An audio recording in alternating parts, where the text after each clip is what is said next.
kita muliakan Tuan Haji Ismail Razali, pengerusi jawatan kuasa pengurusan Surau Darussalam beserta dengan seluruh ahli jawatan pengurusan surau, yang saya muliakan barisan para imam, petugas-petugas surau serta sukarelawan surau, seterusnya jemaah yang dimuliakan Allah Subhanahu wa taala. Alhamdulillah wa syukurillah, pertama dan selamanya kita merafakkan puji syukur kehadrat Allah Subhanahu wa taala di atas pelbagai nikmat yang telah sedang dan akan kita perolehi daripada Allah Subhanahu wa taala. Banyak sekali nikmat yang telah kita perolehi daripada Allah Subhanahu wa taala. Sekadar nak mengulangi, apabila kita mengetahui serta memahami bahawa kita menerima pelbagai nikmat daripada Allah Subhanahu wa taala, sayogianya kita menterjemahkan rasa bersyukur yang ada dalam hati kita umpama gendang yang dipukul, umpama bedok yang dipaluk, kata orang Sarawak. Gendang ataupun bedok apabila dipaluk akan menghasilkan bunyi. Makin kuat kita memukul, makin kuat dengar bunyi yang dihasilkan. Makin kuat lagi dipukul, maka sepatutnya makin kuatlah lagi bunyi yang dihasilkan oleh gendang ataupun bedok tersebut. Demikian juga nikmat daripada Allah Subhanahu wa taala.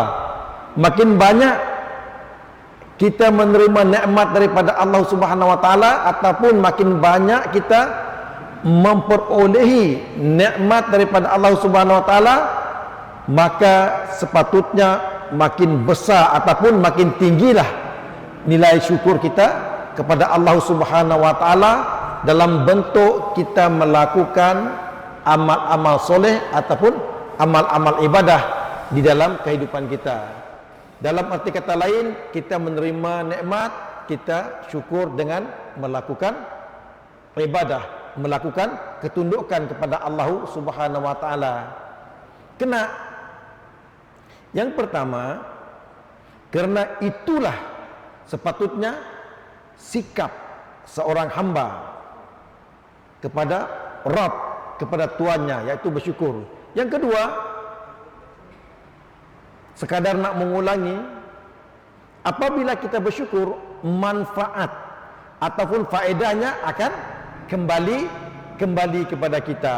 Kalau kita bersyukur, selain kita akan ditambahkan nikmat oleh Allah Subhanahu wa taala, insya-Allah sifat syukur tersebut akan melahirkan ketenangan di dalam jiwa.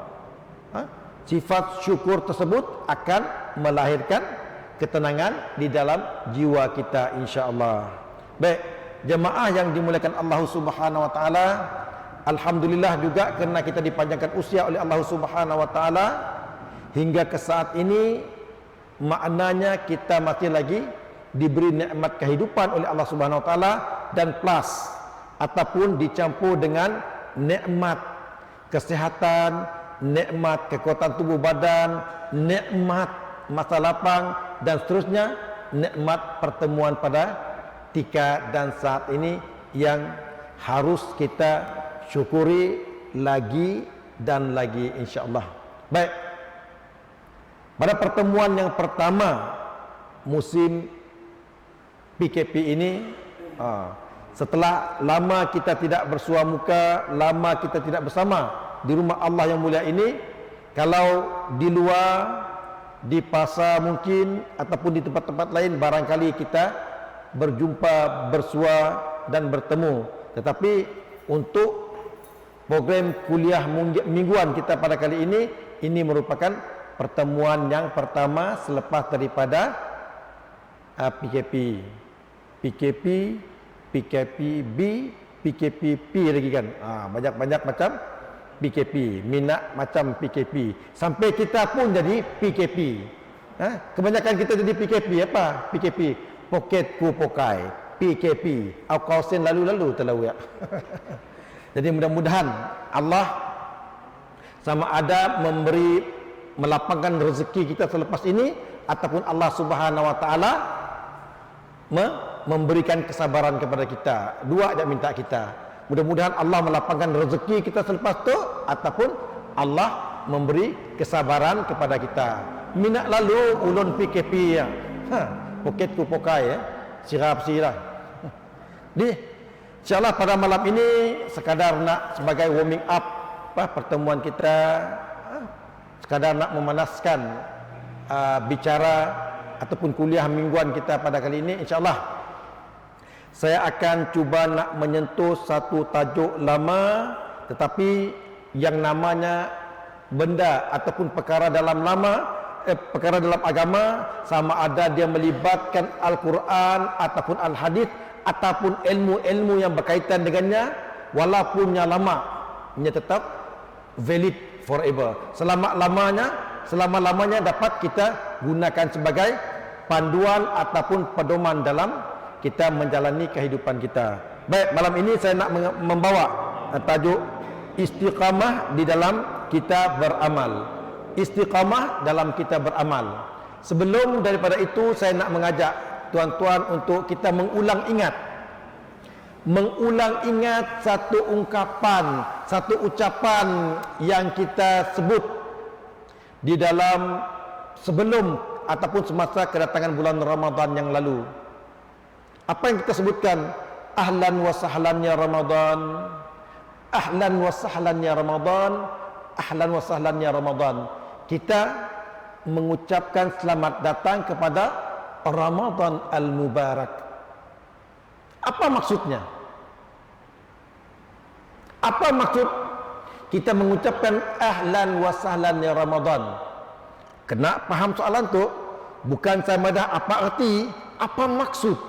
Erti dengan maksud dua benda yang berbeza. Yakah? Erti lain, maksud lain. Kalau artinya ahlan wa sahlan ya Ramadan, kita terjemahkan welcome Ramadan, selamat datang Ramadan. Ya, kata kita nak. Tetapi bukan arti yang kita mau, tetapi maksud, kehendak daripada ucapan itu. Ahlan wa sahlan ya Ramadan, selamat datang yang Ramadan, maknanya kita mengalu-alukan kedatangan Ramadan al-Mubarak, wakil Allah Subhanahu wa taala ataupun tetamu yang Allah Subhanahu wa taala utuskan kepada umat Islam, kepada mereka yang beriman, dengan kita berusaha untuk memanfaatkan Ramadan al-Mubarak untuk apa? Untuk kita melakukan dua hal saja, tuan-tuan. Untuk kita melakukan dua hal. Bila kita mengucapkan ahlan wa sahlan ya Ramadan, dua benda saja untuk kita meraihkan Ramadan. Yang pertama, kita memperbanyakkan amal ibadah kita. Pertama, kita memperbanyakkan amal ibadah ataupun amal soleh kita. Itu maksudnya. Yang kedua, ini yang terpenting. Yang terpenting adalah kita membetulkan, memperelokkan, serta kita membaguskan amal-amal ibadah ataupun amal-amal soleh kita. Penting untuk kita memperbanyakkan amal soleh. Amal soleh penting untuk dibanyakkan, tetapi yang terpenting adalah kita membetulkan dan kita memperelokkan amal soleh kita. Macam kita nanggap di Suroto ataupun di tempat lain, walaupun banyak ni pun orangnya sembahyang, tapi mun sembahyang ngasih betul. Jangan kata Allah, kita pun serinduk nanggap anak. Minta maaflah, saya melihat sebahagian tempat, bukan saya nak memujilah, di surau ini belum adalah saya nanggap sembahyang macam ya. Ada yang sembahyang, especially rukuk dan sujud macam manok mematok jagung ataupun mematok padi ataupun makan tok cepat. Ada sebagian kita rajin, banyaknya solat, banyaknya sembahyang, tetapi ya kadang-kadang kita bukanlah nak memerhatikannya nak, tetapi tetangga kadang-kadang apa sujud macamnya. Makin kita nanggap dalam YouTube, dahsyat lagi nak. Dalam YouTube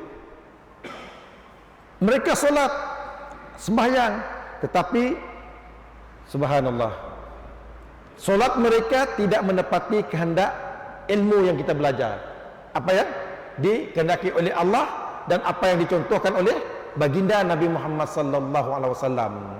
Baik, saya ulangi, apabila kita mengucapkan perkataan ahlan wa sahlan ya Ramadan, erti kita tahu, tetapi maksudnya ialah Ramadan. Dalam bahasa kita, mun kau datang kelak, aku akan memperbanyakkan amal aku, dan bukan sekadar memperbanyakkan amal aku akan make sure amal-amal yang aku pelatuk, amal yang betul, amal yang perfect. Ia maksud ataupun kehendak daripada perkataan ataupun ucapan ahlan wa sahlan ya Ramadan. Namun tuan-tuan yang dimuliakan Allah Subhanahu wa taala, kelihatannya macam rasa hari-mari kita berada dalam bulan Ramadan tu nak. Makin lagi dalam musim COVID-19 ataupun PKP tu, si tentu lagi dah kira masa. Kadang-kadang Jumaat besok lupa besok hari Jumaat. Kenapa? Kita pun dah situn lagi nak menghitung hari, menghitung masa. Dah palak dangol lah. Maka perkataan ataupun ungkapan ataupun ucapan ahlan wa sahlannya pun macam seolah-olah baru hari mari, baru 2-3 hari, baru 2-3 minggu kita dengar. Kita kini tu berada di bulan apa? Zulqa'dah. Maknanya Ramadan telah berlalu, Syawal telah berlalu, kemudian kita masuk bulan Zulqa'dah sebelum kita bertemu dengan bulan Zulhijjah, insya-Allah. Mudah-mudahan Allah memanjangkan umur. Maknanya masa dalam kehidupan kita berlalu begitu pantas. Baik. Alhamdulillah, seperti saya katakan, walaupun masa di dalam kehidupan kita ini berlalu begitu pantas, kasih sayang Allah Subhanahu wa taala masih lagi menjadi milik kita dengan dipanjangkan usianya, dengan kita dipanjangkan usia oleh Allah Subhanahu wa taala. Untuk apa? Untuk apa? Bila kita dipanjangkan usia oleh Allah Subhanahu wa taala, kerjanya dua aja. Apabila kita dipanjangkan usia oleh Allah Subhanahu wa taala, tugas kita dua aja. Pertama beribadah, yang kedua bertaubat. Ibadah sebagai bekalan, taubat paham-paham je lah. Ini ada dua, kebaikan dan kejahatan. Kita waktu muda-muda dulu, 20 tahun dulu, 30 tahun dulu, 40 tahun dulu, macam ni kebaikan kita, macam ni kejahatan kita. Mun kejahatan kita, mun kebaikan kita banyak dan kita kekal dalam keadaannya, alhamdulillah. Tetapi mun daripada dulu sampai kini tu kejahatan banyak, kemaksiatan banyak, kemungkaran banyak, yang buruk banyak. Nah, gunakanlah kesempatan ini untuk apa? Untuk yang kedua tadi, yaitu bertaubat.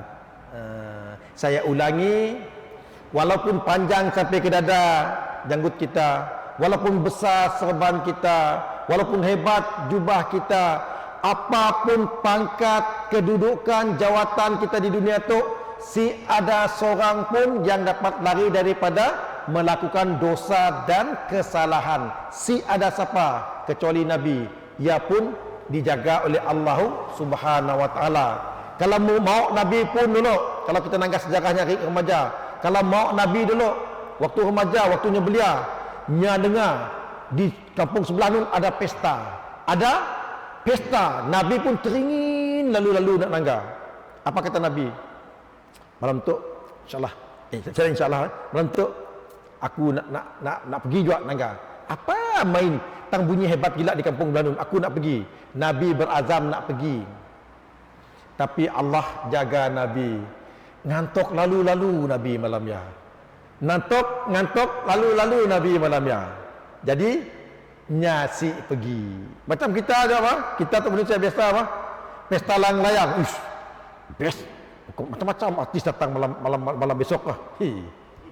Kita nak berjemaah lalu maghrib isyak lalu si tentu nyawa kita. Ada plan. Pandailah bujuk kita pun lah. Pergi nak nangga-nangga barang di tapak pesta layang-layang. Padahal nak nyangkung nangga artis yang best. Jadi makna saya ulangi, Nabi dijaga oleh Allah. Walaupun ada keinginannya untuk pergi tempat pesta ya, tetapi Allah jaganya dengan mendatangkan rasa mengantuk yang sangat-sangat kepada Nabi. Mun kita barangkali biji mata makin besar. Jadi bila Allah panjangkan usia ini, gunakan untuk bertaubat. Nabi bersabda, kullu bani adam khata'un wa khairu khata'in at-tawwabun. Apa maksudnya? Semua anak Adam adalah sang pendosa, dan sebaik-baik mereka yang berdosa adalah mereka yang mau bertaubat. Jadi saya juga mohon doa daripada tuan-tuan, mudah-mudahan kita direzekikan.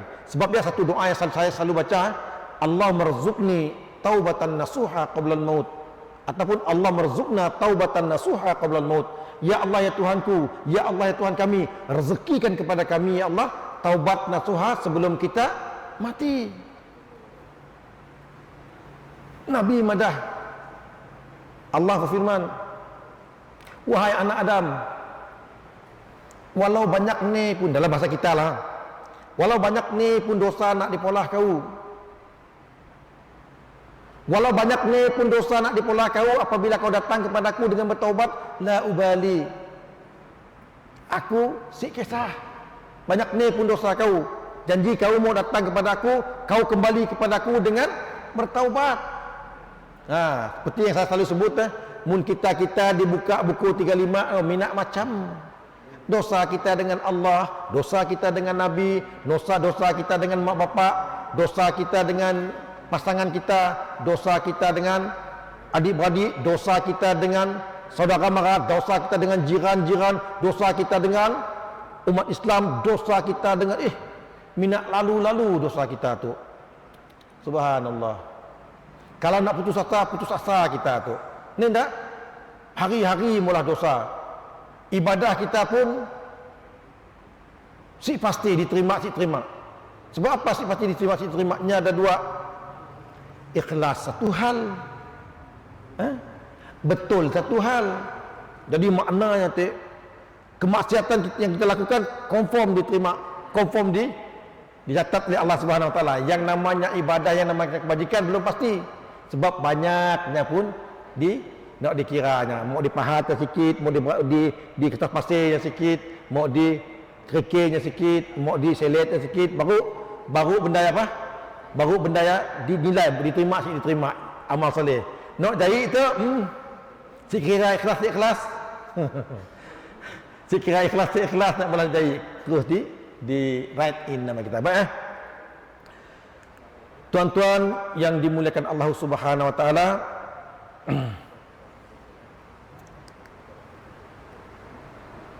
alhamdulillah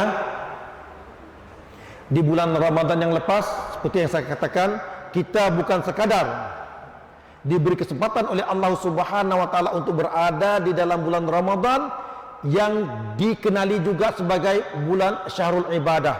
Kita bukan sekadar di bulan Ramadan yang lepas, bukan sekadar kita diberi kesempatan oleh Allah Subhanahu Wa Taala untuk berada di dalamnya, tetapi Allah sihatkan tubuh badan kita, Allah kuatkan tubuh badan kita, Allah lapangkan masa kita, Allah beri hidayah dan petunjuk kepada kita sehingga kita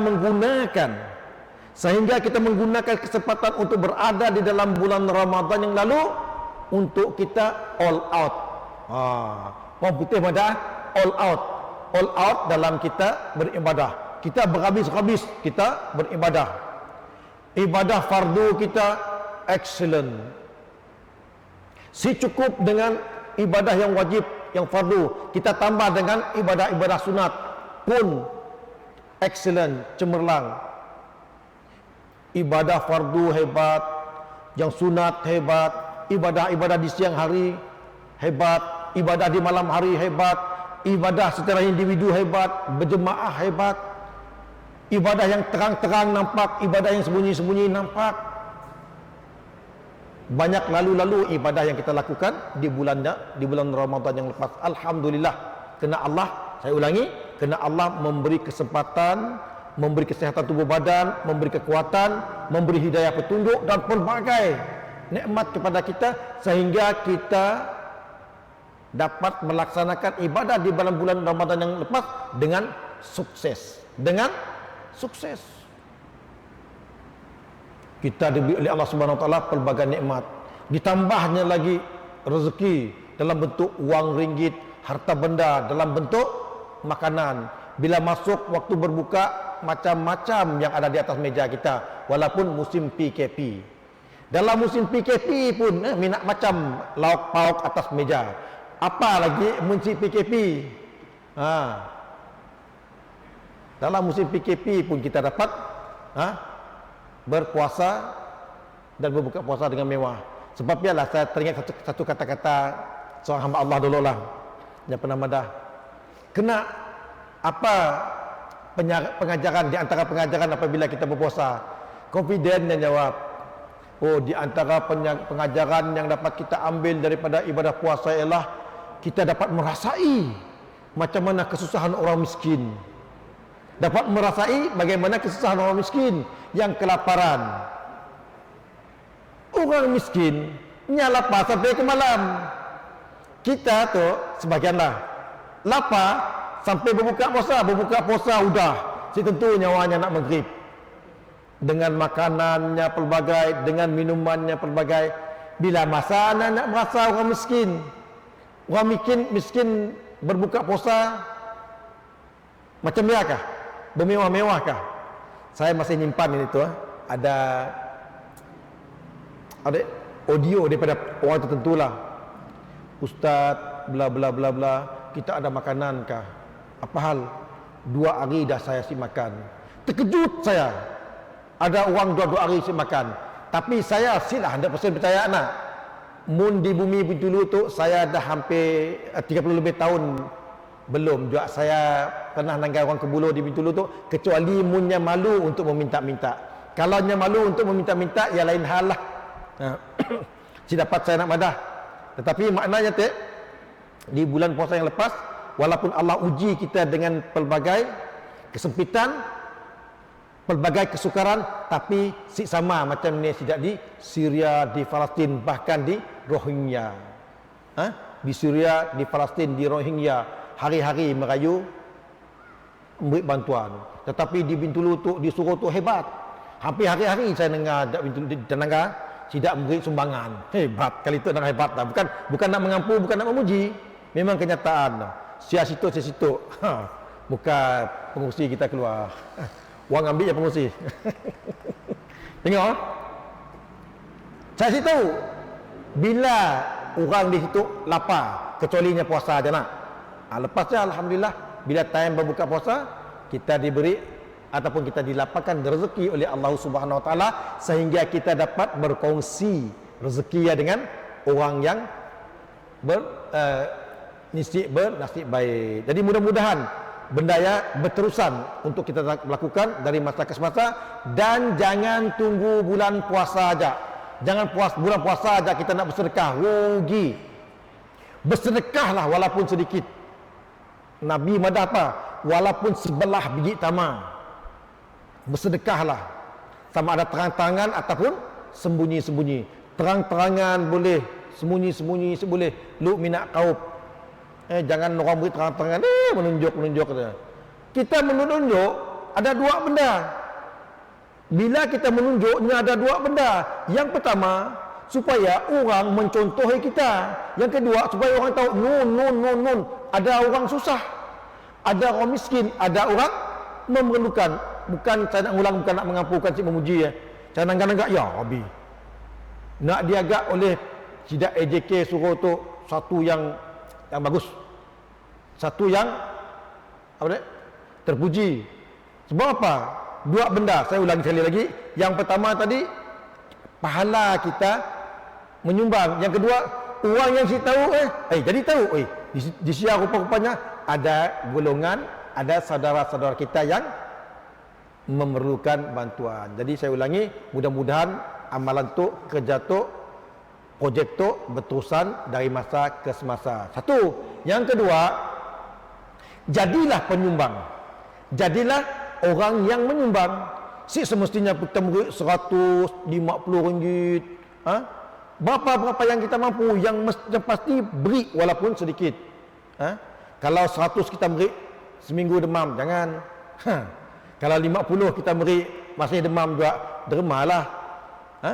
Lewat juga dalam setahun kita si pernah nak berderma, dalam beberapa bulan si pernah berderma, kemudian dalam sebulan si pernah derma. Jadi rugi.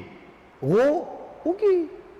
Dalam satu hadis disebut orang dalam kubur, saya ulang itulah, semua dah tahu dah. Orang dalam kubur merayu-rayu kepada Allah untuk dihidupkan. Nyamuk apa bolahnya? Nya nak pergi haji, nya nak puasa, nya nak sembahyang, nya nak apa? Nya nak bersedekah. Nya nak bersedekah.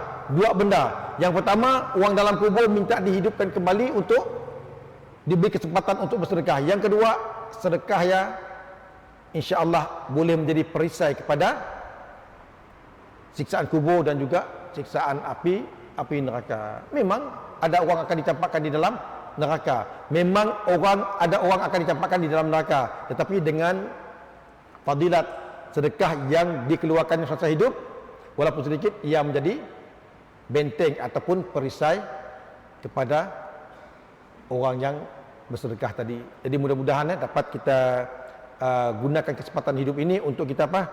Untuk kita bersedekah. Baik. Kemudian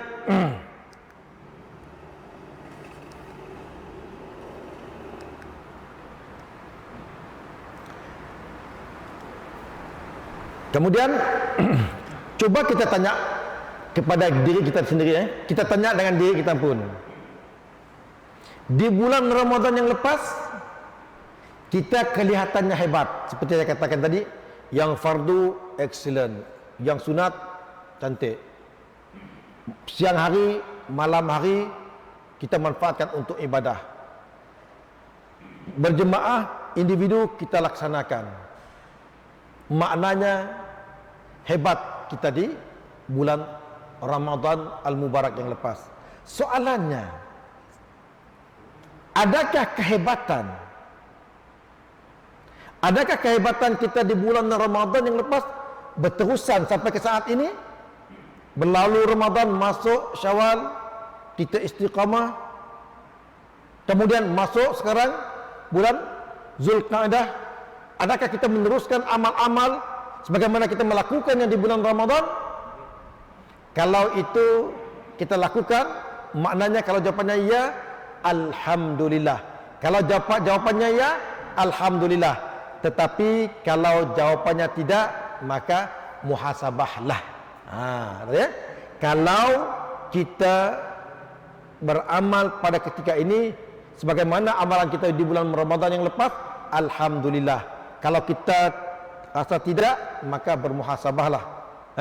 Bermuhasabahlah dan gunakanlah kesempatan yang masih Allah Subhanahu wa taala berikan kepada kita ini untuk melakukan ataupun untuk bertindak yang sepatutnya. Insyaallah saya dah menyediakan tip-tip bagaimana ataupun kaedah-kaedah ataupun kiat-kiat bagaimana supaya kita terus istiqamah ataupun terus bersemangat di dalam kita melakukan amal-amal ibadah di bulan selain daripada bulan Ramadan.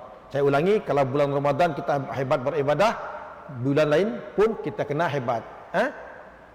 Nabi bagi tahu, ulama bagi tahu, guru-guru bagi tahu kepada kita, Tuhan yang berada di dalam bulan Ramadan, yakni Allah, pun ada juga di bulan-bulan selain daripada bulan Ramadan. Jangan kita fikir Allah nampak amal kita di bulan Ramadan aja, bulan lain nyasik nyingo, nyasik melihat.